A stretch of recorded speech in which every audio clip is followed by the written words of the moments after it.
the title of my course is HTML and CSS for Kids ပေါ့နော် so ဒီချေ course နာမည်ကကျတော့ HTML and CSS for Kids HTML and CSS ဆိုတာကျတော့ခြေ website ကို develop လုပ်တဲ့အခါမှာ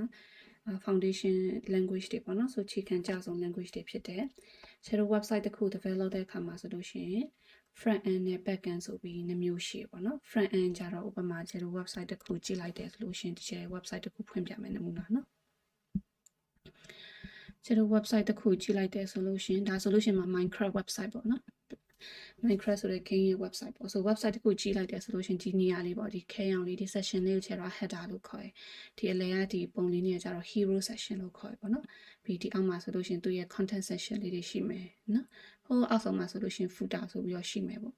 ့ဆိုခြေတော့ဒီလိုမျိုး section လေးတွေ website တစ်ခုကြည့်လိုက်လို့ရှိရင် header ရှိမယ်ပြီးအလဲအကောင့်တွေအကုန်လုံး body ရှိမယ်ဟိုအောက်ဆုံးမှာ footer ရှိမယ်အဲ့လို frame လေးတွေချလိုက်တယ်အဲ့လို section လေးတွေချလိုက်တယ်အင်တလုံးစောက်တဲ့အခါမှာခြေတို့ foundation ချတယ်လို့ပဲပေါ့နော်ဆိုအဲ့လိုမျိုး frame ချတဲ့အပိုင်းကြတော့ဒီ HTML နဲ့တုံးနေပေါ့နော်ပြီးရင်ဒီမှာဆိုလို့ရှိရင် font style ရတယ်လို့capital letter တွေနဲ့ရေးထားတဲ့ font style ရှိမယ်ဒီမှာဆိုလို့ရှိရင်brave the unknown ဆိုပြီးအဖြူရောင် font လေးရှိမယ်ပြီးနောက်ကကြတော့မှ underline လေးနဲ့ hover လေးတင်လိုက်လို့ရှိရင် underline လေးနဲ့အဝါရောင်လေး gold color အရောင်လေးဖြစ်သွားပါတော့ဆိုပြီးဒီနေရာမှာဆိုလို့ရှိရင် game font style ရမတူတော့ဒီမှာ game font လို့ဖြစ်သွားပေါ့ဆိုအဲ့လိုမျိုးကြတော့ဒါ design ပိုင်းပေါ့ဆိုအဲ့အရာတွေကြတော့ခြေတော့ CSS နဲ့ control လုပ်တယ်ပေါ့နော်ဆိုဒီခြေ course မှာဆိုလို့ရှိရင်အဲ့လိုမျိုး foundation ဘယ်လိုချမလဲဒီလို design လေးတွေဘယ်လိုလုပ်မလဲဆိုတဲ့ဟာ focus ထားပါပေါ့နော်ပြီးဒီမှာဆိုလို့ရှိရင်ခြေတော့ bind down ဆိုတဲ့pattern ရှိရပြီးဒီမှာ account နဲ့ထပ်လိုက်လို့ရှိရင်မှာနောက်ထပ်ဒီ pop up လေးပေါ်လာပြီးတော့မှ sign in လုပ်လို့ရတဲ့ action ရှိမယ် create account လုပ်လို့ရတဲ့ action ရှိမယ် download ရှိမယ် reading ရှိမယ်ပေါ့နော်ဆိုဒီလိုမျိုးခြေတို့ဒီဟာလေးကိုနှိပ်လိုက်လို့ရှိရင်ဒီလိုပေါ်လာအောင်လုပ်တဲ့ဟာလေးပေါ့နော်ပြီးဒီလိုမျိုး sign in ကိုနှိပ်လိုက်လို့ရှိရင်ဒီ sign in ဆိုတဲ့ form လေးပေါ်လာအောင်ဆိုအဲ့လိုမျိုးတွေကိုကြတော့ခြေတို့က JavaScript နဲ့ control လုပ်တာများတယ်ပြီးဒီလိုမျိုး sign in လုပ်လိုက်တယ်ဆိုလို့ရှိရင်ဒီခြေတို့ရဲ့ information ကိုတွားပြီးနောက်မှ database မှာတွားပြီးတော့တင်လိုက်တာပေါ့ဆိုအဲ့လိုမျိုးတွေကြတော့ backend နဲ့ဆိုင်နေပေါ့နော်ဥပမာခြေတို့ရဲ့ကိုယ့်ရဲ့ပေးလိုက်တဲ့ information တွေကိုနောက်မှဘယ်လိုတင်မလဲအဲ့မှခြေတို့တင်ထားမှပဲနောက်တစ်ခါဝင်လိုက်လို့ရှိရင်ကိုယ့်ရဲ့ account နဲ့ passport တွေကိုမှတ်မိပြီးမှခြေတို့ပြန်ဝင်လို့ရမှာလीနော်မတင်ထားဘူးဆိုလို့ရှိရင်ခြေတို့တစ်ခေါက်နဲ့တစ်ခေါက်မတူပဲဖြစ်နေမှာပေါ့နော်ဆိုအဲ့လိုမျိုးခြေတို့ဒီရဲ့ data တွေကိုနောက်ကိုရနေဘယ်လို manage လုပ်မလဲပြီးဆွဲထုတ်ပြီးဒီမှာဘယ်လိုပြန်ပြမလဲပေါ့နော်ဆိုအဲ့လိုမျိုးအပိုင်းတွေကိုကြတော့backend ကနေပြီးတော့မှ control လုပ်တယ်ပေါ့နော်ပြီးဒီမှာဆိုလို့ရှိရင်တချို့နေရာမှာဆို tutorial လေးတွေပါလေးတွေရှိမယ်ပေါ့အဲ့လိုမျိုးတွေဆိုလို့ရှိရင်လည်းဒါ backend မှာတင်ထားတဲ့ data ကိုပြန်ပြီးဆွဲထုတ်ပြီးပြထားပေါ့အဲ့လိုမျိုးတွေကြတော့ backend နဲ့ဆိုင်တယ်ပေါ့နော်ဒီချက်ရဲ့ course မှာကြတော့ဒီလို foundation ဘယ်လိုချမလဲပြီးခုနလိုမျိုး design လေးတွေဘယ်လိုလုပ်မလဲဆိုတဲ့ဟာကို focus ထားရဲ each level က10 to 12ပေါ့နော် here 4 to 6 7လောက်ထိပေါ့အဲ့လောက်ကိုဒီချက် focus ထားပါပေါ့နော်ဆိုဒီရဲ့ lesson ပြီးသွားပြီဆိုလို့ရှိရင်ဒီ HTML နဲ့ CSS ကိုသုံးပြီးလို့ရှိရင် simple web page လေးတွေ create လုပ်တတ်သွားလိမ့်မယ်ပေါ့နော်ဆိုဒီ course structure မှာဆိုလို့ရှိရင်စုစုပေါင်း12ခုဆွဲထားရပေါ့နော်ဆိုဒီတစ်ခုချင်းစီမှာလည်း assignment တွေပါမယ်ပြီးဒါထဲမှာလည်းအဲ့လိုမျိုး mini project လေးတွေပါမယ်ပေါ့နော်ဆို assignment တွေလိုက်လုပ်မယ် mini project တွေတခြားလုပ်မယ်ဆိုရင်နောက်ဆုံးမှာဆိုလို့ရှိရင်နည်းနည်းလေးဒီဟိုပေါ့ simple ပြီးတော့ design လေးကောင်းကောင်းလေးလုပ်တတ်သွားလိမ့်မယ်ပေါ့နော်ဒီ CSS ပြီးသွားပြီဆိုလို့ဒီ lesson ပြီးသွားပြီဆိုလို့ရှိရင်ဆိုအဲ့ဆိုရင်ဒီကျတော့ဒီဘာမှဆက်မလုပ်ဒီခင်မှာမစခင်မှာဆိုအရင်ဆုံးကိုဒီ HTML နဲ့ CSS ကိုသုံးပြီးရေးမယ်ပြောတဲ့အတွက် HTML နဲ့ CSS ကိုရေးလို့ရမယ်editor လေးတစ်ခုလိုတယ်ပေါ့နော်တကယ်လို့ကုတ်ရေးလို့ရမယ်နေရပေါ့နော်ဆိုဥပမာတကယ်လို့ကျောင်းလေးမှာဆို scratch တွေတင်ဖို့ရမလားဆို scratch ဆိုလို့ရှိရင်လည်း scratch.mit.edu ဆိုတဲ့ software ကို download လုပ်ပြီးလို့ရှိရင်download လုပ်တာပဲဖြစ် online ကနေဖြစ်သူရဲ့ blog လေးတွေကိုဆွဲပြီးရေးရတယ်เนาะဆိုအဲ့လိုပဲတကယ်လို့ဒီ HTML CSS ဆိုလို့ရှိရင်လည်းသူ့တွားပြီးရေးလို့ရမယ်နေရလေးလို့ရပေါ့နော် software လေးတစ်ခုလိုရပေါ့အဲ့ software ကတကယ်ဘာသုံးမလဲဆိုလို့ရှိရင် Visual Studio Code ဆိုတဲ့ဟာ VS Code ပေါ့နော်အတူကအဲ့ဒါကိုသုံးမယ်ပေါ့နော်ဆိုဒီရဲ့ developer တွေတော်တော်များများလည်းဒီ VS Code ကိုသုံးများကြပါတော့သူအလုံးကဘယ်လိုပြောမလဲသုံးများတဲ့ software တစ်ခုဖြစ်တယ်ပေါ့နော်သူ IDE လို့ခေါ်တယ် Integrated Development Kit ပေါ့ဒီကျတို့ဒီ HTML CSS မှာမဟုတ်တခြား language တွေဖြစ်တဲ့ Python တို့ဘာလို့လဲဒီ VS Code ကိုသုံးပြီးရေးလို့ရသွားဆွဲဆောင်ရပေါ့အဲ့လိုမျိုးပုံစံမျိုးပေါ့နော်ဆိုအဲ့ဒါကိုဒီ install လုပ်ဖို့အတွက်ကြတော့ဒီမှာဒီချက်ပေးထားတဲ့ link ကိုနှိပ်ပြီးလုပ်လဲရတယ်ပေါ့နော်ဆိုဒီ link ကိုဒီ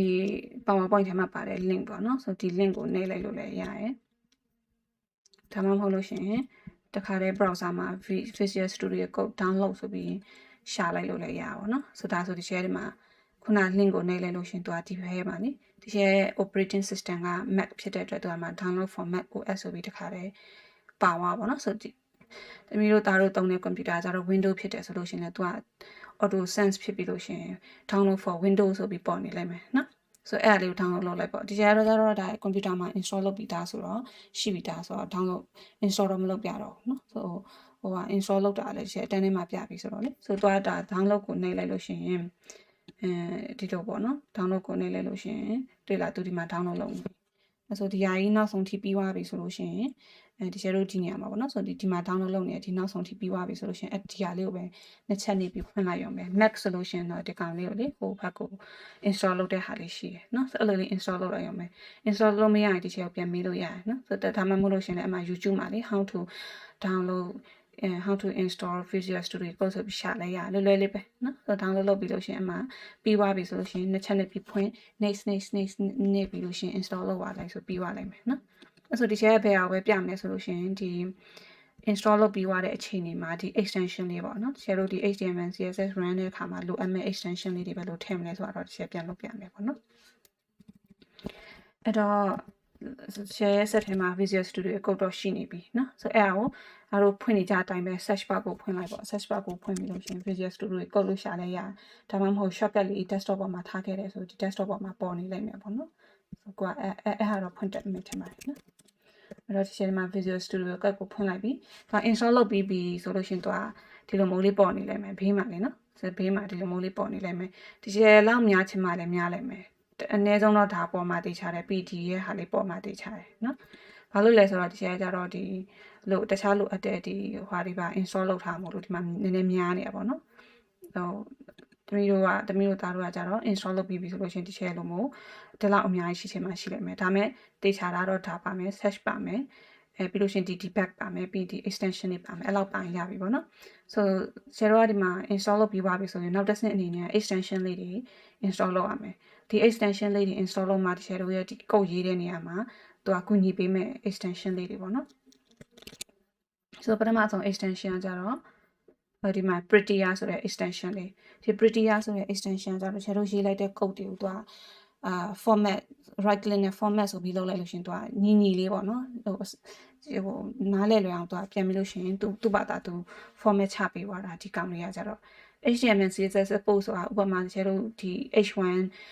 ဟိုဒီ HTML မှာဆို tag တွေရှိရလေဆိုအဖွင့် tag နဲ့အပိတ် tag နဲ့ဆိုပြီးရှိရဆိုချေတော့အဖွင့်ရေးလိုက်လို့ရှင်သူ့ဘာသာသူ auto အပိတ်ပေးသွားတဲ့ပုံစံမျိုးပေါ့အဲ့လိုမျိုးနေရာတွေမှာကူညီပေးတဲ့ extension ပေါ့နော် CSS Peak ကကြတော့ဒီ CSS နဲ့ပဲတက်ပြီးသူက support လုပ်ပေးမယ်ဟာ live server ကြတော့ချေတို့ရေးလိုက်တဲ့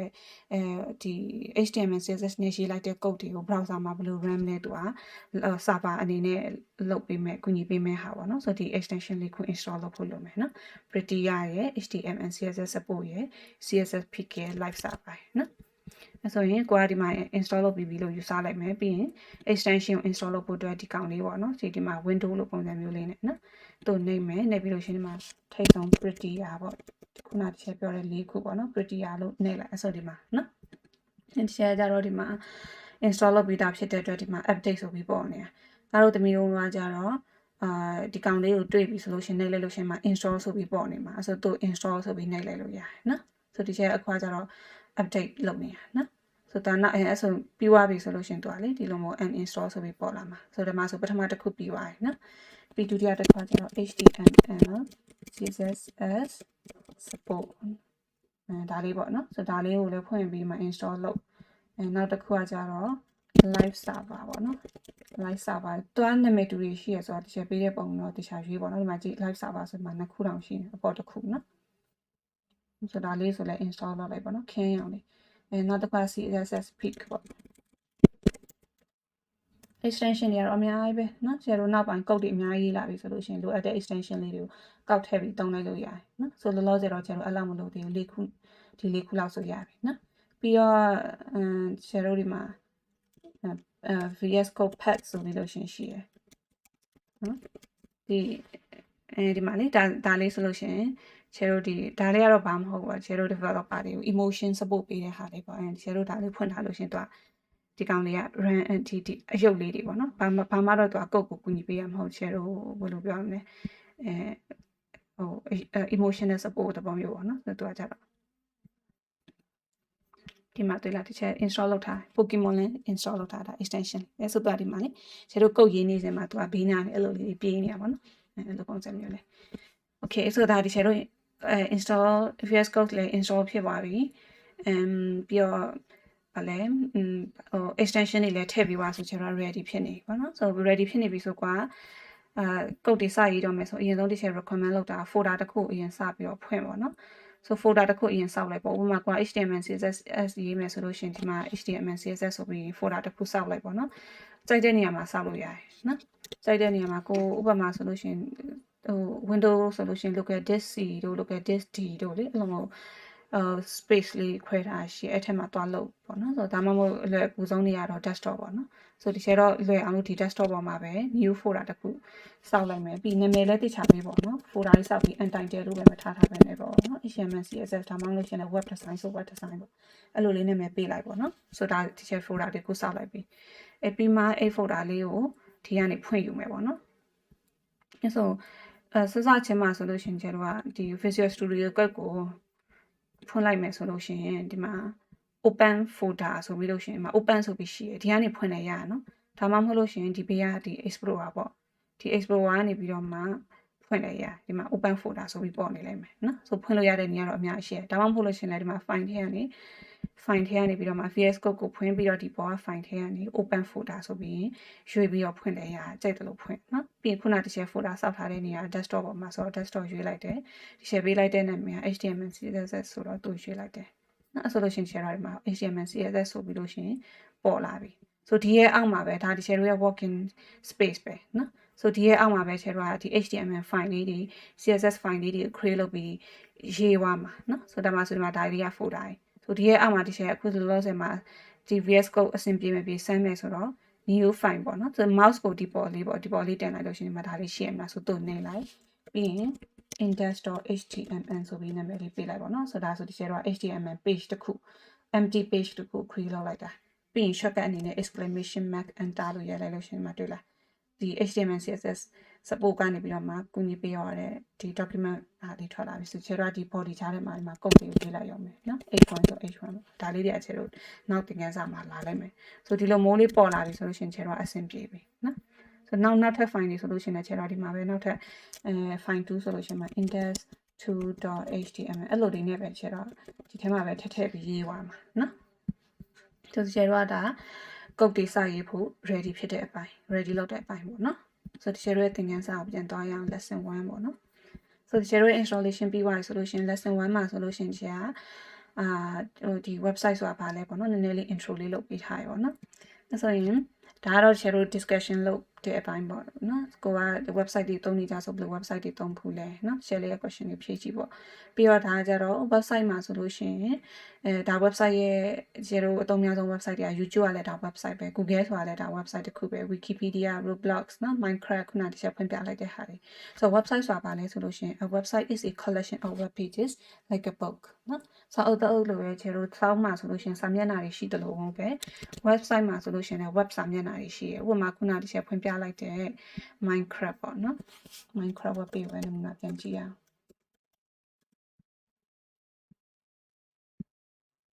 ဆိုတော့ဒီချက်တို့ရဲ့ဒါ Minecraft website ပေါ့နော်ဆိုဒါဆိုလို့ရှင်ဒါ cover page ပေါ့ဒါလေးကြတော့ချက်တော့ cover page home page ပေါ့နော် cover page အနေနဲ့ယူဆလို့ရတယ်ပြီးဒီမှာဆိုလို့ရှင်သူရဲ့နောက်ထပ် page တွေအများကြီးရှိလိမ့်မယ်ဒါကိုထပ်နိုင်လိုက်လို့ရှင်သူနောက်ထပ် page ကိုကူရလိုက်မယ်နော်ဆိုအဲ့လိုမျိုးပေါ့ဟိုဒီမှာဆိုလို့ရှင်ဒါလေးတွေကနောက်ထပ် page တွေလေဆို website ကလည်းချက်တော့ page တွေစုထားတဲ့ဟာကြီးကိုအကုန်လုံးစုပြီးစာအုပ်လိုပဲပေါ့နော် website လို့ခေါ်လိုက်တာပဲနော်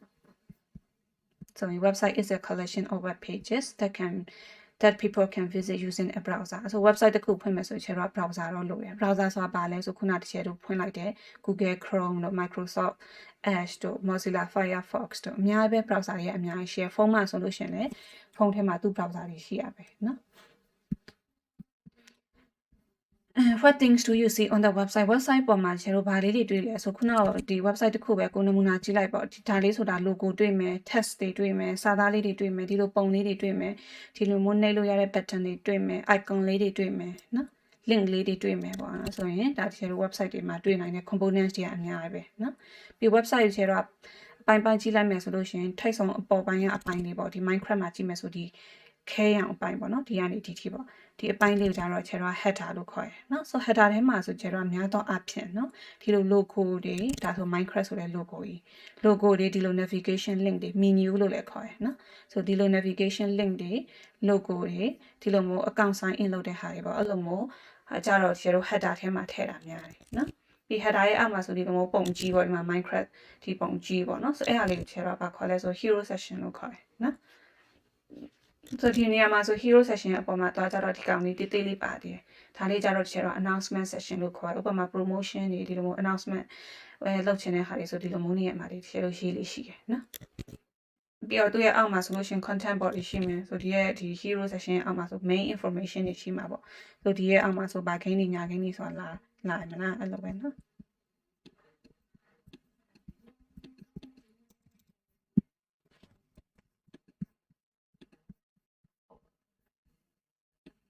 နော်ဒီအောက်မှာဆိုဒီမှာကြည့် Minecraft နဲ့ပတ်သက်ပြီးတော့သူ game version တွေပေါ့အဲ့လိုမျိုးသူရဲ့ information တွေပါတယ်အဲ့လိုမျိုးကြတော့ content body အပိုင်းပါတယ်နော်ပြီးတော့ဒီအောက်ဆုံးမှာဆိုကျတော့ footer section ပါတယ် footer section ကဒီ follow Minecraft ကနေစပြီးတော့ဒီအဆုံးထိလို့ယူဆလိုက်လို့လည်းရဒါမှမဟုတ်ဒီအောက်ဆုံးကခဲအောင်လေးလို့ပဲ footer section နေနဲ့ယူဆလိုက်ရနော် footer section ထဲမှာဆိုကျတော့အဲ့လိုမျိုးပေါ့ဒီ privacy နဲ့ပတ်သက်တဲ့ဟာ copyright နဲ့ပတ်သက်တဲ့ information တွေဒီလိုမျိုး link တွေပေါ့နော်နောက်ထပ် page တွေပြန်ပြီး redirect လုပ်တဲ့ link တွေအဲ့လိုမျိုးတွေကကြတော့ကျတော့ footer ထဲမှာပါတယ်ဒါဆို social media link တွေနော်ဆိုဒီမှာကြည့်လိုက်ဒါဆိုလို့ရှိရင်ဒါ mouse လေးတွားတင်လိုက်လို့ရှိရင်တွားဒီမှာ color effect လေး Instagram ဆိုသူ့ရဲ့ color အပန်းရောင်လေး Facebook ဆိုအပြရောင်လေးနော်ဆိုဒါလေးတွေကြတော့ hover effect တွေလို့ခေါ်တယ်ဒါလေးတွေကိုကြတော့ကျတော့ဆိုဟာနဲ့ control လုပ်တယ်CSS နဲ့ပေါ့နော် okay ဒါဆို website ရဲ့structures ပေါ့နော်ဆို header ပါမယ်ဒီ hero ကနေပြီးတော့ဒီ T ကို body လို့လည်းခေါ်တယ်ခြုံပြီးကြည့်လိုက်မယ်ဆို section 3ခုပေါ့နော် header body footer နော် header main body footer ဆိုတော့3ခုရှိတယ်နော်ဆိုဒီမှာပေါ့ဒီ website တွေမှာဆိုလို့ရှိရင် logo တွေပါမယ်ခုနတစ်ချက်ပြလိုက်တဲ့ menu တွေပါမယ် navigation link တွေပါမယ် image တွေပါမယ် text တွေပါမယ် buttons တွေပါမယ် footer တွေပါမယ်နော်ပြီး video တွေလည်းပါနိုင်သေးရပါတော့ဆို header မှာဆိုလို့ရှိရင်ဒီချက်တော့ခုနပြောခဲ့တဲ့အတိုင်းပဲ header မှာဆိုအဲ့လို logo တွေဒီလို navigation တွေထည့်လို့ရှိရယ်နော်ဒီ content header ရဲ့ပြီးတော့ဒီ content မှာဆိုလို့ရှိရင် main information တွေဒီချက်တို့ pictures တွေ video တွေ articles တွေခုန game website မှာဆို game information တွေကကြတော့ body section မှာထည့်တယ်နော် button မှာဆိုလို့ရှိရင်ခုနလိုမျိုး login ပေါ့ဒီချက်တို့ဒီ Minecraft မှာဆိုလို့ရှိရင်ဒါလေးက button လေး buy now ဆိုတဲ့ action button တွေရှိမယ်ဒီလိုမျိုး social တွေကို link ချိန်ထားတဲ့ button တွေရှိမယ် account create လုပ်တဲ့ button ရှိမယ် search လုပ်လို့ရတဲ့ button ရှိမယ်ဒါလေးနဲ့လည်းလို့ရှိရင်မှာ search လေးပေါ်လာတွေ့လားနော်အဲ့လိုမျိုးပေါ့ဆိုဒါလေးမျိုး button တွေလည်းရှိနိုင်တယ်နော်the button ဆိုလို့ရှိရင်လည်းခြေတော့ဒီမှာ start game တို့မှာ register တို့ landmark တို့ contact us တို့အဲ့လိုမှာဆို button လေးတွေနဲ့တုံးတယ် footer မှာဆိုဒီခြေခုနပြောတဲ့အတိုင်း contact information တွေ copyright information တွေ social media links တွေကကြတော့ footer ထဲမှာထည့်လို့ရှိရယ်နော်ဆိုဒါကတော့ဒီ lesson 1ပြီးတဲ့အခါမှာsummary ပေါ့နော်ဆို website တစ်ခုကို develop လုပ်တာ house အိမ်တစ်လုံးဆောက်တာနဲ့ပုံစံအတူတူပဲเนาะဆိုအိမ်ကို website လို့မြင်ကြည့်လိုက်မယ်ဆိုလို့ရှင် header ကျတော့ roof ပေါ့ content လေးတွေကကျတော့ rooms တွေပေါ့เนาะပြီး decoration လုပ်တဲ့အပိုင်းပေါ့ဥပမာ color လေးတွေထည့်တာတော့အခန်းမှာတကယ်လို့ဆေးရောင်တုပ်တာတို့ဘာလို့မလားအဲ့လိုမျိုးကျတော့ decoration လုပ်တဲ့အပိုင်းကျတော့ CSS ပေါ့ foundation အပိုင်းကျတော့ HTML ပေါ့เนาะတကယ်စစချင်းမှာပြောခဲ့တယ်လို့မဟုတ်ပဲเนาะပြီးတော့ဒါလေးကကျတော့ lesson 1ရဲ့ assignment paper မှာဆွဲလဲရတယ်ဒါမှမဟုတ် drawing tools တွေဖြစ်တဲ့ Canva တို့ Paint တို့အဲ့လိုမျိုးတခြား drawing တွေ tools တွေသုံးပြီးဆွဲလဲရပါတော့เนาะဆိုတော့ဒါ assignment လေးထည့်ရမယ်ဟာပေါ့เนาะဆိုတော့ဒါဆိုကျတဲ့ D1 ပြီးသွားပြီ